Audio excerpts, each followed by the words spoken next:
some small world stuff. Michelle works at the same hospital my daughter works at. Michelle is a nurse, so we're getting some expert advice here. Yes. So Michelle, if you don't mind, and maybe Judy asked to video this. Perfect, yeah. Okay. So I'm a bachelor's prepared registered nurse. I've worked with pediatric oncology, bone marrow transplants, and then more specific to what we're doing, I worked at treatment centers where I did substance abuse and a mental health treatment. I'm actually the nurse consultant for the Arizona's Department of Health Services opioid overdose committee, where fatalities, where we review as a committee to try to decrease the amount that we have. Nick was a volunteer on that as well. And then I'm actually the connection through the ARIS Foundation and getting Narcan for the ARIS Foundation. So Ron, if you ever need Narcan, let me know. I can also be your support person to get it from the state for you. So I brought Narcan. I don't know if you have any, but I can leave you with what I have. And then I did create a handout if anyone wants any, if you want to look at it, why we're doing it. Thank you. Of course. I only brought a copy. We'll share. Okay. We live together. Perfect. So. Okay.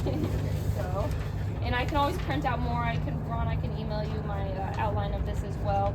But my main concern is just with Narcan, there is no risk of hurting anyone when you give Narcan. There's no abuse.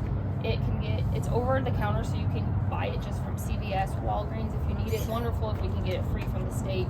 And when someone is overdosing, so it only works with opioids, right? So street fentanyl, Oxy 30s, as we know, are on the street with the fentanyl, even prescription medication. So opioids, methadone, if they're even on it for treatment. It won't reverse benzodiazepine, which is Xanax. It won't reverse alcohol. It won't reverse cocaine. But if someone has multi-drug use, still please give it, because it could help if there's opioids underlying. To know if someone is overdosing, so usually they're unresponsive. They're breathing very slow. Usually we breathe 12 to 13 a minute. If someone is breathing 1 or 2, very low amount, potential for overdose. If you can't stimulate them in a sternal rub right here, it's very painful. I've had to do it a lot in the hospital. If you don't respond to that, likely that they're overdosing if they're turning blues, or if we know the population is using sternal rub. Yeah, so you just take your knuckles and you rub if you do it hard enough on yourself, it's very uncomfortable. I've had to do it in multiple settings in the hospital and in the community as well. Unrespond, yeah, so if they're breathing really low and they don't respond to that stimuli, obviously try verbal first if they're not talking to you and they're breathing slowly and possibly turning blue, or if their eyes are open and they're pinpoint, good indication that they're overdosing. And if you try this and they don't respond. Pinpoint, so pupils are a few millimeters, so pinpoint is the tip of a pin. So there's not much of the black of your pupil where the color is your iris. So if that pinpoint is small, that means there could be a potential underneath the influence of that opioid that we can reverse with Narcan. So lay, spray, and stay is a good just 3-word thing that you can remember. So if someone is overdosing, you want to lay them down on their back. You take one of the Narcan. So you've already determined that they're possibly overdosing. They're not responding how I was saying. And I don't want to waste this one, but you can have any of you deployed Narcan, seen Narcan, held Narcan? Okay, we'll take one out, and then this is still usable. I'm not going to spray it. So you just take it out from there. So it's in here, you take it out. There's no cap, nothing on top. This red plunger, out there, and then this is the box. You can feel free to open it. The doses will be fine if you'd like to. So you lay them on their back so that their airway, if they're on the ground, you don't want it like that, and you don't want their airway down. So basically just laying flat on the ground on their back, and then lay, spray, stay. So you take this, you press this all the way in the nostril until your fingers are almost touching the nostril, and then you just, that red plunger on the back, you just deploy that, and then they get 4 milligrams of Narcan. It takes medically 2 to 3 minutes for the Narcan dose to work.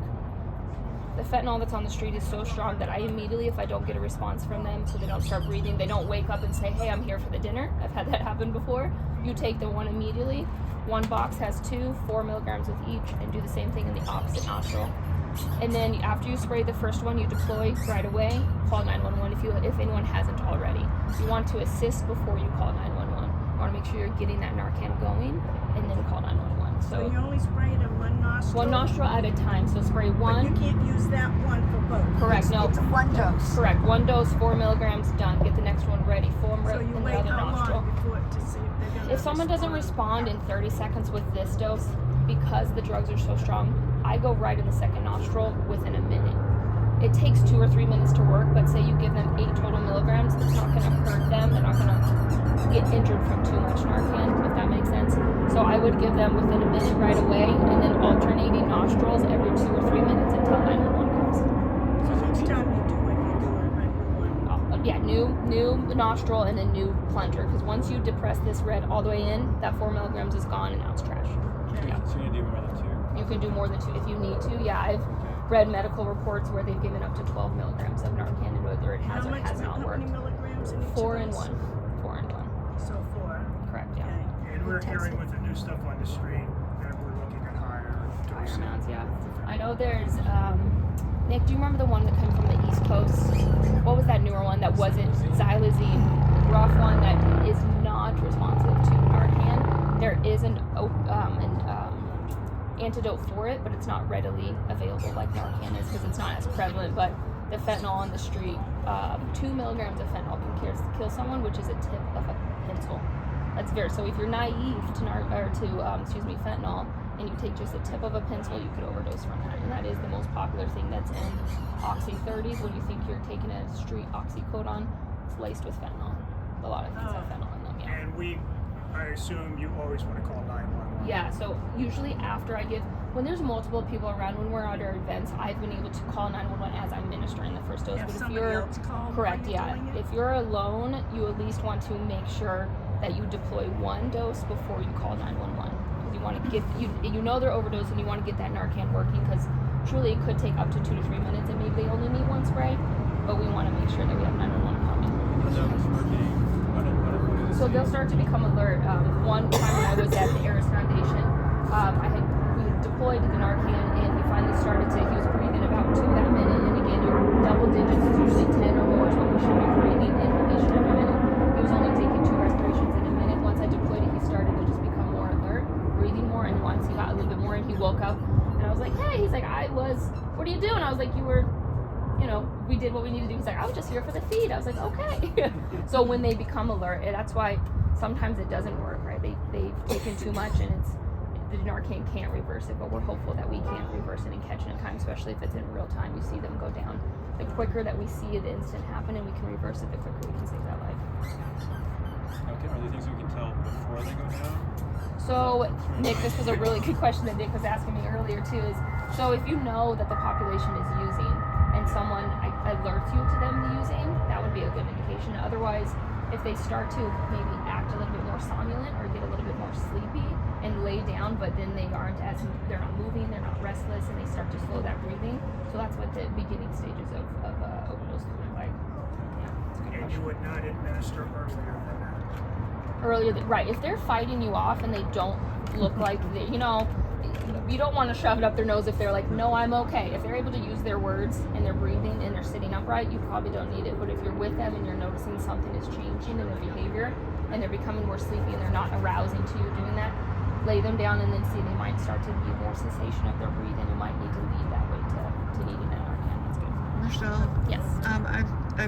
is bobbing over and losing one's balance an indication that they're going to go down? That could be a good indication. If I've seen that with alcohol, right? So alcohol you can't reverse with this. But yeah, that's a little bit more somnolent. If they're like in and out with their sleep, that could be them maybe potentially going to that direction. But if they're talking to you and you're able to get their attention and they don't stay very long, I would always send them with Narcan if you can. Okay. Yeah, or if you feel like you want to keep them around, you can do that too. But yeah, that definitely sleepiness. Opioids depress, so that could be leading up to one. Yeah, that's good. Good observation. You're welcome. I'm a retired Marine. Okay, Just love want to it. throw something out.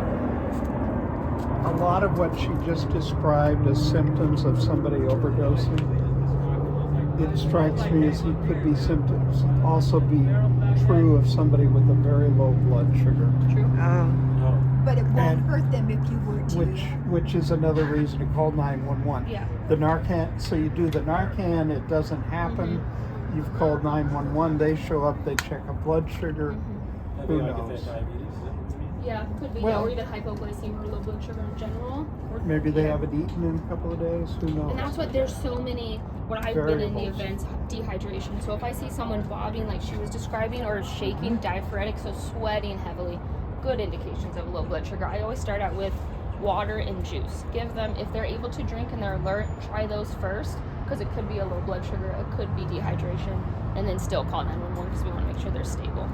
Anytime anyone goes down and it looks questionable, we call the Tempe Fire all the time when we were at the park with Eris. You know, it's use them, have them in your back pocket. Not everyone has nurses on their retired nurses on their staff. You know, so call them. I've been out of 6 years. Yeah. Never done a nasal. I know, it's so amazing. I remember when we first started, I only had IM needles, and I had to pull them up individually and give. And oh man, that just took so much longer. This is just safer, more efficient, higher dosage, quicker chance of saving that life. But I'm a little concerned because, you know, we in the hospital setting we do an IV, and you'd see almost an instant This- result. Pretty quick too. And so now you're describing, well, you might have to do 2, 3. It's like, oh, things are changing. Change of yeah, and higher Not dose. for the better. No, and obviously IV is the quickest route, or the IM was quick, but this is a But who great wants to take the alternative. time to Yeah. put an IV in? So that's why we call it fire department. If they need to continue, they'll to get that in. Yeah. Yes. That I think that's So we had a guy named Shane. I thought he had Narcan, but they were like little like metal container things. vials. It was like a glass. No, they were okay. metal things. I had like 2 things sticking out. Is that? Do they, I mean, 'cause I'm just trying to know if they always look like this or This is the. Nick, do you know that description of a possible Narcan? Like, explain it again. They look like they were like little like can things. I didn't know what Narcan was. Sure, yeah. But I thought he said they were Narcan, and they had like 2 little like plastic things sticking up on it. But I had no idea. I mean, he had a whole bunch of them in his. It could have been. So naloxone is the medication. Narcan is the particular brand that we get. You know, like ibuprofen is, Motrin is, you know, different brands. So it's the make is Narcan, and this is the one that we get from the state that you'll see most often. That could have been a different maker of it. Okay. Naloxone, possibly, yeah. Yeah, could have been in with the 2 prongs, possibly another deployed into the nose is what I would assume. Yeah. But this is the most common one that we're seeing, and the ones that I'm able to get from the state for a lot of the outreach programs. Perfect. Any other questions? Anything? No, thank you so Thank much. you so Perfect. much, Yeah, you're Michelle. welcome. Thank you Look for having someone me. up. I just hope I don't